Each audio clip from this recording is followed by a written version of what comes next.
La Segunda Guerra Mundial. Eventos, personajes, tecnología. Le doy la bienvenida a nuestro episodio del día de hoy. Episodio 168. Se acerca el final de Alemania. Frente Occidental.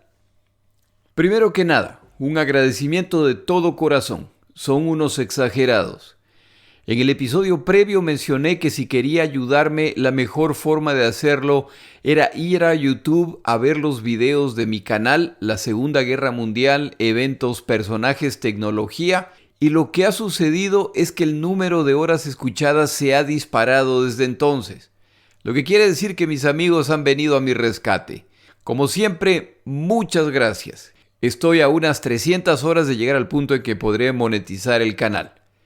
Poco a poco subiré todo el podcast a YouTube y mi objetivo es que los episodios incluirán los mapas, las fotos de personajes o información adicional relevante para cada episodio. En ese episodio también mencioné que se acercaba el final del podcast y los comentarios tristes se multiplicaron en las plataformas. Bueno, en algún momento se iba a terminar, ni que fuera la Guerra de las Galaxias, pero tampoco es que ya se acabe. Estimo que faltan aproximadamente unos 25 episodios, pero el podcast termina en el año 2024. Ha sido un placer. Empezamos nuestro episodio. Los desembarcos de británicos, canadienses y estadounidenses en Normandía, aunque no son una sorpresa completa, los dos bandos sabían que ocurrirían ese año, son sin duda una emergencia para la Alemania nazi. El escenario ideal para Hitler era que los desembarcos se produzcan, que los alemanes sean capaces de repeler y expulsar de Francia a los aliados, lo que por supuesto sería un desastre para ellos. A Hitler no le quedaba duda de que lo volverían a intentar, pero asumía que si los desembarcos aliados en Francia en 1944 fracasaban, les tomaría 1 o 2 años volver a intentarlo. Hitler entonces utilizaría ese tiempo para debilitar el frente oeste y despachar fuerzas de todo el oeste de Europa hacia el este, para enfrentar a la Unión Soviética en el enfrentamiento decisivo en el que derrotan a los soviéticos. Ya con la Unión Soviética derrotada en el este, ahora sí reforzaban más que nunca el oeste europeo y nunca más deberían temer los desembarcos aliados. Con Europa continental asegurada, era el momento de traicionar a aliados, a no beligerantes, a neutrales y a naciones en otros continentes. Y es que este proyecto de construir el imperio germano se alcanzaría a través de múltiples guerras, algunas de las cuales Hitler entendía que él ya no estaría ahí, pero ya ha dejado a Alemania en camino hacia alcanzar ese imperio que duraría 1000 años. Como sabemos, los eventos no resultaron como le hubiera gustado a Hitler y para finales de 1944 ya está claro que los alemanes tienen un desastre entre manos, tanto en el oeste como en el este. Eso está muy claro para casi todos, excepto para Adolfo Hitler, que todavía confía en que algún milagro ocurrirá, que las armas magníficas alemanas cambiarán el rumbo de la guerra.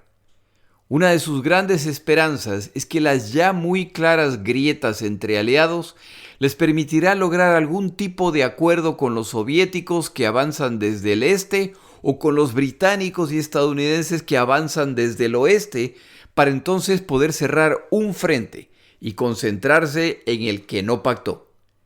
El temor a pelear a dos frentes se ha vuelto real y sus consecuencias desastrosas. Para inicios de 1945, todas esas esperanzas ya se han perdido y la única opción es continuar la guerra confiando en al menos lograr algún tipo de acuerdo que sea mejor que la rendición incondicional, que como ya lo he mencionado en otros episodios, significa lo que los aliados quieran que signifique. Y si Alemania se rinde incondicionalmente, lo que sea que tengan en mente, deberá aceptarlo Alemania. Y como además saben lo que están dejando detrás en los territorios de los cuales están siendo expulsados, saben que esto no va a terminar bien si pierden la guerra. En el frente occidental, 1945 arranca con el ataque sorpresa alemán en las Ardenas a mediados de diciembre. al que se suma un masivo ataque aéreo alemán a inicios de enero. Pero ya para este momento las fuerzas enfrentadas ya no son comparables, y estos ataques no solo que fracasan, sino que incluso si hubieran sido exitosos, hubieran tenido un limitado impacto en el rumbo global de esta guerra. El autor Robert Citino, respetado historiador militar estadounidense especializado en la Segunda Guerra Mundial, escribió una trilogía relacionada con esta guerra en que se centra en el ejército alemán y su evolución durante la guerra. Es un relato desde los buenos tiempos iniciales hasta la desastrosa caída. Sus libros: La muerte de la Wehrmacht, La Wehrmacht se retira y La defensa a ultranza de la Wehrmacht. De paso, qué lindo me sale a mí el alemán cuando no hay nadie que hable alemán cerca. Estos libros de Citino proveen una visión muy detallada del avance de la guerra. Este episodio se basa principalmente en su último libro, en que detalla los eventos de los meses finales de la guerra. El 1 de enero de 1945, Hitler emite un comunicado al pueblo alemán. En este comunicado ya habla de las derrotas que sufren, de la conspiración del judaísmo internacional que inició esta guerra con el fin de destruir Alemania para luego transportar a millones de alemanes a otras naciones para esclavizarlos. Las opciones alemanas, por lo tanto, son o vivir en libertad o morir como esclavos. Cierra su declaración afirmando: mi pronunciamiento del 1 de septiembre de 1939, comentario de Jorge el día que se inició la guerra, ese pronunciamiento sigue en pie. Ni el tiempo ni la fuerza de las armas pueden derrotar al pueblo alemán en esta guerra. Sobre todo, noviembre de 1918 no volverá a ocurrir. Esta última referencia se refiere, por supuesto, al Tratado de Versalles y las durísimas condiciones impuestas a los alemanes como resultado de su derrota. Esta declaración deja claro que si a alguien le quedaban dudas, ya no podría existir ninguna.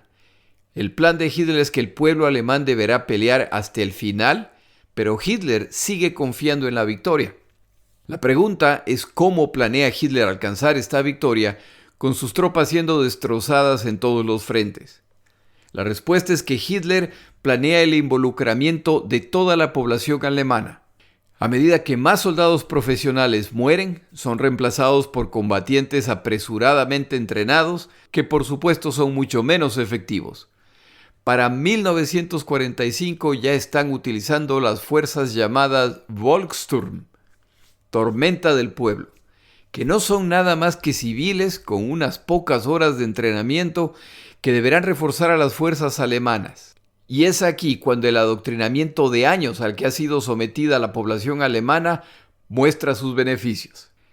Pero la verdad es que mientras los enemigos de Alemania se fortalecen, la Alemania nazi ya ha llegado al fondo de sus reservas. Las imágenes de hombres ya pasados de largo de sus mejores años para combatir y de adolescentes capturados se vuelven más y más comunes. ¿Por qué combatieron? Entre tantas otras razones, porque ya para este momento el terror que la Alemania nazi impuso en la Europa ocupada ahora se ha vuelto contra su propia población y se espera que todos estén dispuestos a sacrificarse por la nación, en realidad por Hitler. El autor Citino, de paso, este es un apellido italiano y se deletrea Citino. Este autor menciona una ofensiva alemana de la que yo no había escuchado. Mientras se están produciendo los eventos en las Ardenas relatados en otros episodios, las fuerzas del general estadounidense Jacob Devers, que hasta ese momento avanzaban hacia Alemania y ya tenían la posibilidad de cruzar el río Rin para ingresar al territorio alemán, deben detener su avance y enviar tropas y equipo a reforzar los sectores atacados por los alemanes y a cerrar huecos como resultado de los movimientos de tropas. Esto resulta en que sus propias fuerzas son dispersadas y su sector debilitado. Los alemanes aprovechan esta oportunidad para atacarlos y tomar pasos montañosos importantes. Como buena parte de los refuerzos se han dirigido hacia las Ardenas, La situación en este sector no es tan clara y los alemanes están avanzando hacia el sur. Los estadounidenses logran contener el tamaño de esta incursión alemana, pero no logran detener el avance. Al darse cuenta de la debilidad en este punto, los alemanes envían fuerzas adicionales, incluyendo blindados que sacan de quién sabe dónde. Estas fuerzas alemanas atacan exitosamente y están haciendo retroceder a los estadounidenses, que envían fuerzas menos preparadas que llegan sin blindados o apoyo de artillería, por lo que no pueden resistir a los alemanes, que procuran enviar cuantas fuerzas pueden a través del río Rin para incrementar su zona de control. ¿Quién sabe? A lo mejor todavía se puede producir el esperado milagro alemán. Los estadounidenses lanzan una división blindada, pero los alemanes, que ya cuentan con su terrible Panzerfaust, su versión de una rudimentaria bazooka, pero muy efectiva contra tanques, logran detener a los blindados estadounidenses a medida que envían fuerzas adicionales. Los alemanes no han terminado con sus ofensivas. El 7 de enero lanzan la ofensiva Solsticio, la cual busca abrir una brecha adicional hacia el sur para esta vez enfrentar a las fuerzas francesas. Esta nueva penetración agrava los problemas de las fuerzas del comandante Devers, ya que los huecos se siguen multiplicando. Parece que lo único capaz de detener a los alemanes son el clima, el terreno o los campos minados. De no ser por esto, su avance sería imparable.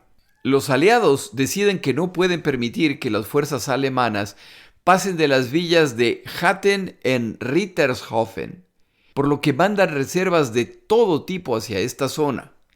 Esto resulta en cruentos combates urbanos en estas poblaciones. La lentitud y concentración de fuerzas en este tipo de combate abre oportunidades a la artillería, y los aliados cuentan con superioridad abrumadora. Poco a poco, las fuerzas alemanas son controladas y las bajas en los dos bandos altísimas.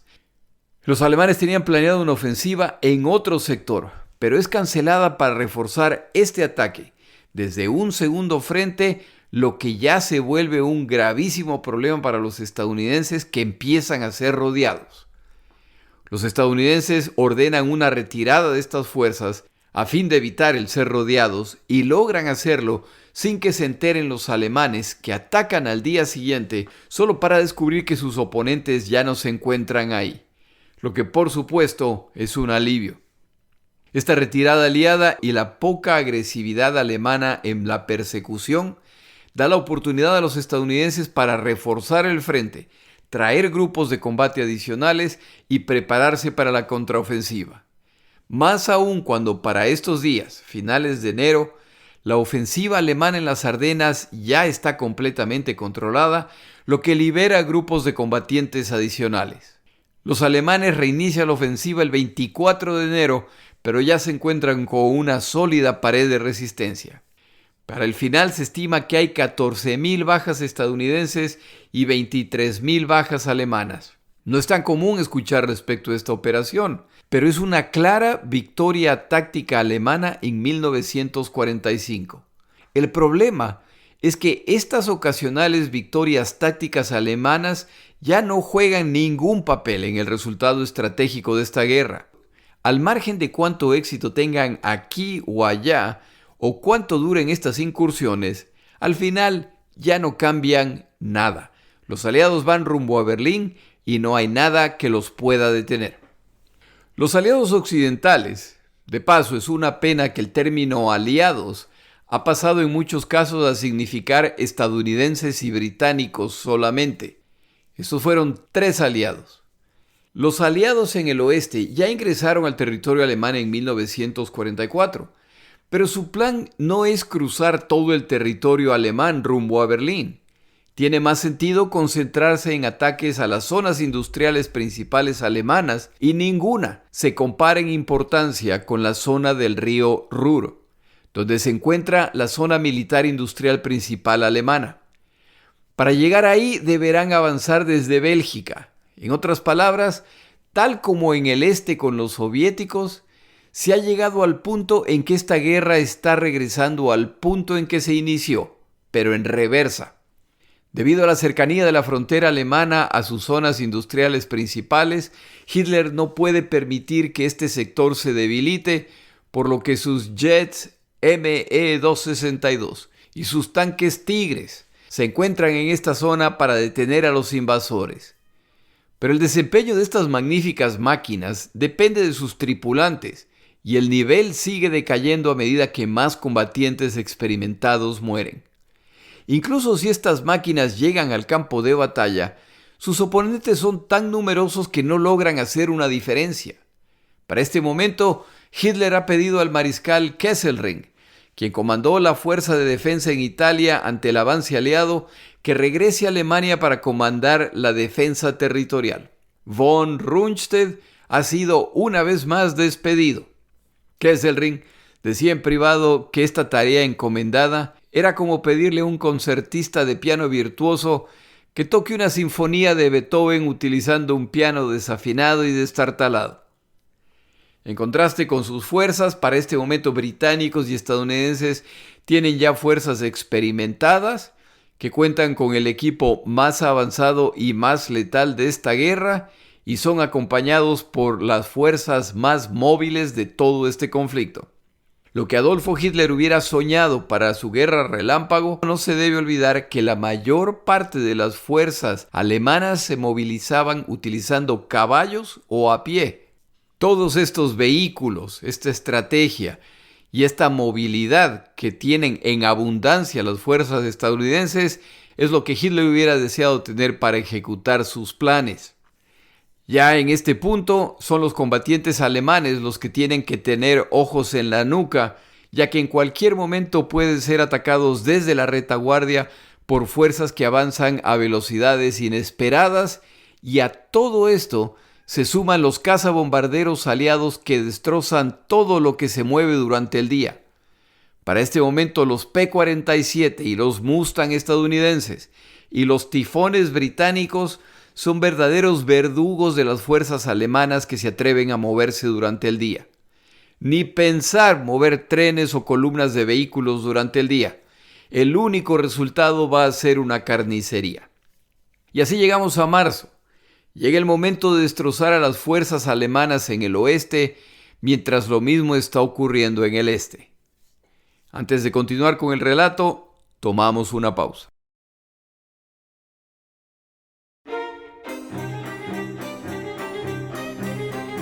Palabras de Churchill. El día de hoy traigo frases de Churchill que me parecen muy actuales. Él decía: la idea de alguna gente respecto a debatir es que ellos pueden decir lo que se les venga en gana. Pero si alguien les responde, entonces eso es una barbaridad. Otra frase que también me parece muy actual dice: es mucho más fácil expresar desacuerdo y este es mucho más atractivo para el lector que el acuerdo. Creo que eso refleja claramente lo que ocurre ya ahora todos los días en las redes sociales.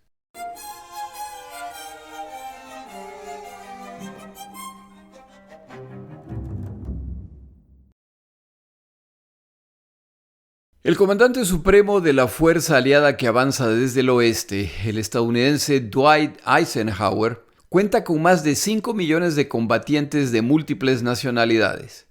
En el norte están los británicos, canadienses y estadounidenses bajo el comando de Bernard Montgomery.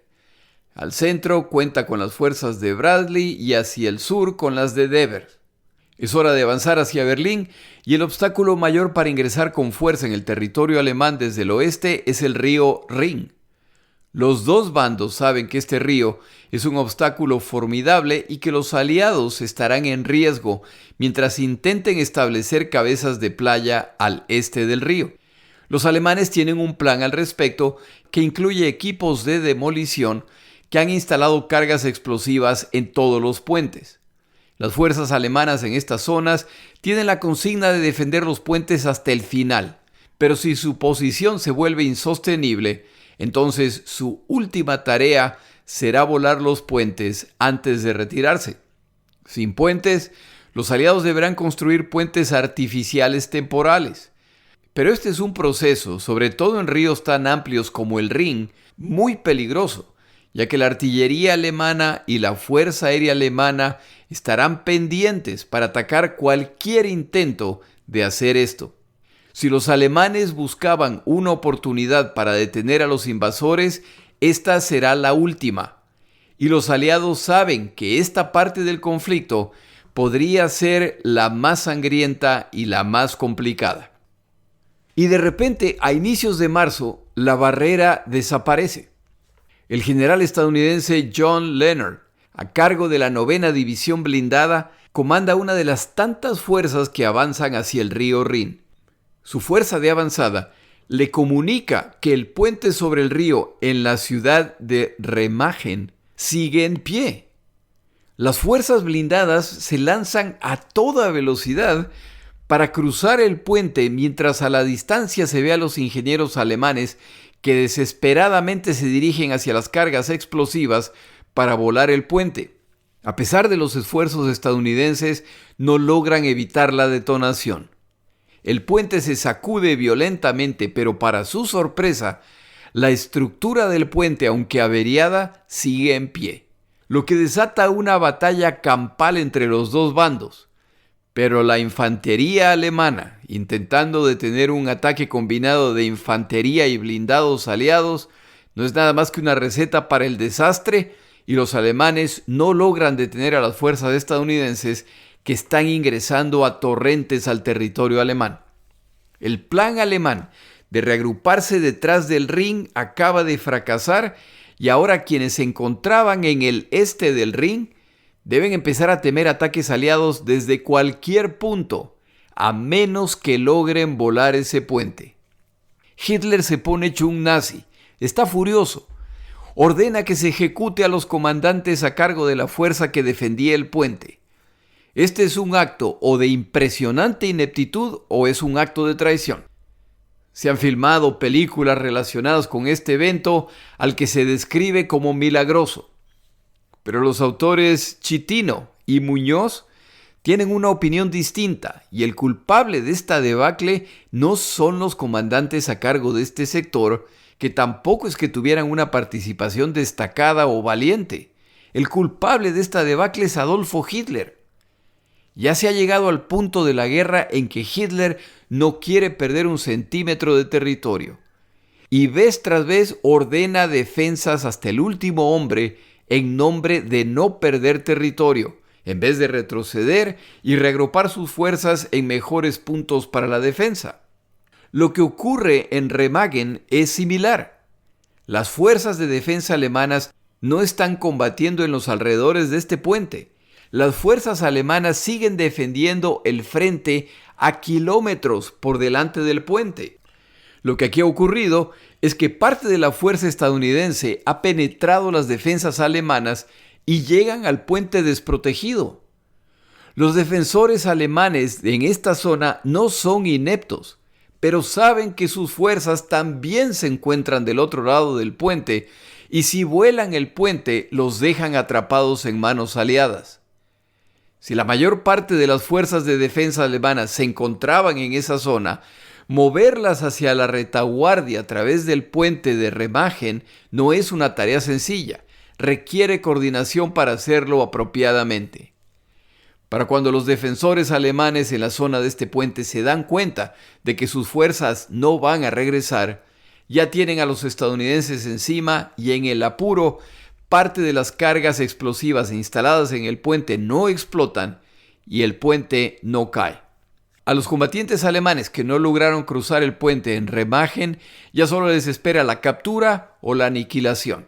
Ya no tienen para dónde escapar. Los estadounidenses continúan enviando todo lo que pueden a ese sector para crear una cabeza de playa lo más fuerte posible antes de lanzarse al ataque dentro del territorio alemán. Al cruzar el puente, las fuerzas estadounidenses que esperaban una feroz defensa de parte de los alemanes en la orilla este encuentran solo desorden y poca resistencia. Las fuerzas a cargo de defender esta zona han quedado atrapadas del otro lado del puente. Los alemanes intentan destruir el puente con todo lo que tienen: bombas B-2, jets de combate, artillería, minas flotantes, equipos de sabotaje. Mandaron incluso al Bayern Múnich a ver si metían un gol desde la media cancha. Finalmente, el puente se desmorona 10 días más tarde.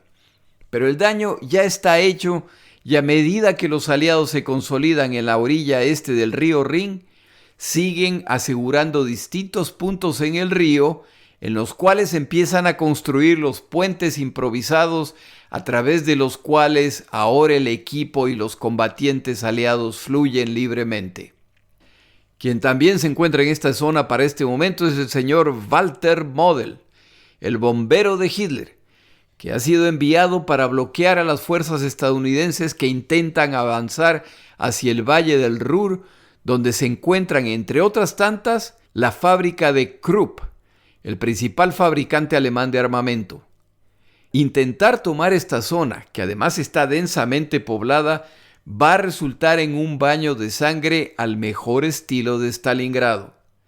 Con esto en mente, el plan de Eisenhower era rodear a esas fuerzas concentradas y una vez rodeadas destruirlas dentro de la caldera. Queda claro que para este momento ya todos han aprendido las lecciones de la guerra relámpago. El plan es un gran movimiento de pinza. El primer ejército estadounidense utilizará la cabeza de playa en Remagen para lanzarse hacia el este. 150 kilómetros al norte, el 9º ejército estadounidense cruzará el río Rin junto con fuerzas británicas y multinacionales en la zona de Wesel, con el mismo objetivo: avanzar hacia el este mientras defienden los flancos. Tras avanzar lo suficiente, estos dos grupos convergerán al centro, intentando atrapar a las fuerzas alemanas en una gran bolsa. Esta maniobra tiene el riesgo de que si no logran cerrar la pinza, que es el momento en que estas dos fuerzas ya entran en contacto y se pueden apoyar mutuamente, los alemanes pueden atacar uno de los extremos de la pinza y destruirlo. Y el señor Model ha mostrado ser el campeón para encontrar fuerzas donde ya no existen y lanzar contraataques devastadores. La clave del plan aliado es por supuesto la velocidad, y como además cuentan con la ventaja de la exploración aérea, de poder leer los mensajes de los alemanes a través de ultra, por lo que saben la posición exacta de las fuerzas de defensa, de la inmovilidad alemana como resultado de la falta de combustible o de los aterradores ataques aéreos aliados que paralizan a las fuerzas alemanas durante el día, se considera que el riesgo de ejecutar esta operación es aceptable. Al lanzar este ataque, conocido como Varsity y Plunder, al combinar dos operaciones, se inicia el avance con un ataque de artillería que duró 4 horas y utilizó 4.000 piezas de artillería. Este ataque es seguido por ataques de paracaidistas británicos y estadounidenses. Aunque las bajas fueron muchas, estos paracaidistas logran el objetivo de debilitar a las fuerzas de defensa alemana y el 9º ejército estadounidense cruza el río Rin sin problemas. Ya tienen las dos cabezas de playa desde las cuales avanzar. Tal como en el norte, al sur el avance se inicia con abrumadores ataques que eliminan las posiciones defensivas alemanas. Avanzan a la máxima velocidad posible, recorriendo decenas de kilómetros diariamente. Las patrullas aéreas aliadas los acompañan en todo momento. Como los alemanes no saben cuál es el plan aliado y estos no son los únicos combates que están ocurriendo, los aliados confían en que lograrán la sorpresa total una vez que los brazos de la pinza se cierren. Si ese no es el caso, las fuerzas de avanzada aliadas pueden encontrarse en serios problemas en medio de fuerzas alemanas. En cierto momento, las fuerzas de avanzada se encuentran con fuerzas de las SS que cuentan con tanques Tigre y Pantera, los más pesados y letales. Se produce una batalla en que parte de las fuerzas estadounidenses se enfrentan con los alemanes, mientras el resto sigue avanzando hacia el punto de encuentro. Finalmente, el 1º y el 9º ejército estadounidense se encuentran en la ciudad de Lippstadt el 1 de abril y con esto logran rodear y aislar el grupo más grande de alemanes de toda esta guerra. Entre las fuerzas que han rodeado se encuentran las de Model, una división Panzer, un ejército con todo su personal de apoyo, 26 generales e incluso un almirante. Model y su grupo de combate han sido atrapados en una caldera de 80 por 120 kilómetros que sigue reduciéndose a medida que las tropas aliadas avanzan disciplinadamente hacia el centro. El autor Antonio Muñoz, en su libro Walter Model, El León de la Defensa, nos cuenta cómo termina esta historia. Él explica que para el 15 de abril, la gran bolsa capturada por los dos aliados ahora ha sido partida en dos con la captura de la ciudad de Hagen. Las rendiciones alemanas continúan, incluyendo las fuerzas de Joseph Harpe, uno de los comandantes de Model, quien no ve razón para sacrificar a las tropas en una batalla, de hecho en una guerra que ya está perdida. Model, por su parte, ha enviado a uno de sus confidentes a Berlín para recibir instrucciones directas de Hitler. Al regresar su mensajero, Model es informado de la verdadera situación, incluyendo a Hitler ya refugiado en un búnker y las cosas no pintan bien. En todo caso, Hitler ha rechazado cualquier posibilidad de una retirada de las fuerzas de Model. Lo que en realidad ya no importa, están rodeados y es solo cuestión de tiempo para que sean capturados, incluyendo Walter Model. En estos días finales, Model salva la vida por poco al destrozar un cazabombardero aliado la casa que utilizaba como centro de comando.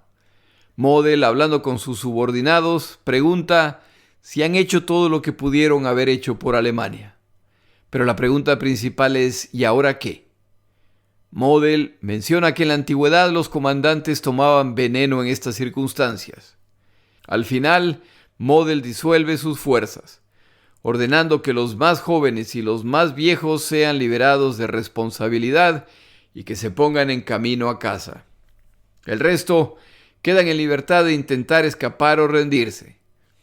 Esto, junto con las noticias de que los soviéticos han iniciado el asalto final de Berlín, deja claro a Model que ya no queda nada delante de él. Recibe incluso una nota personal del comandante de paracaidistas aliado que prepara el asalto final, pidiéndole que por favor se rinda para evitar mayor destrucción y muerte en una defensa inútil. Model responde que su fidelidad hacia Hitler le impide capitular.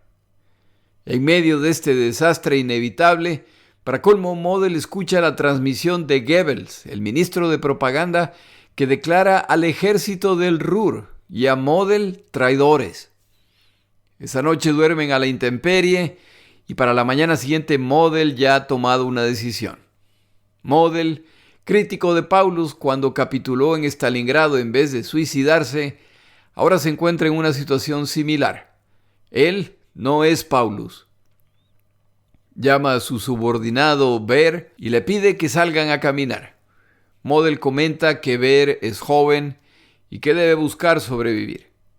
Le entrega entonces una carta para su esposa y su anillo de matrimonio. Está claro lo que viene a continuación. Beer busca convencer a Model de esperar un poco más, de aunque sea rendirse ante los estadounidenses. Pero no hay forma. La decisión está tomada. Model ordena: me enterrarán aquí. Luego se interna en el bosque y al rato se escucha un disparo.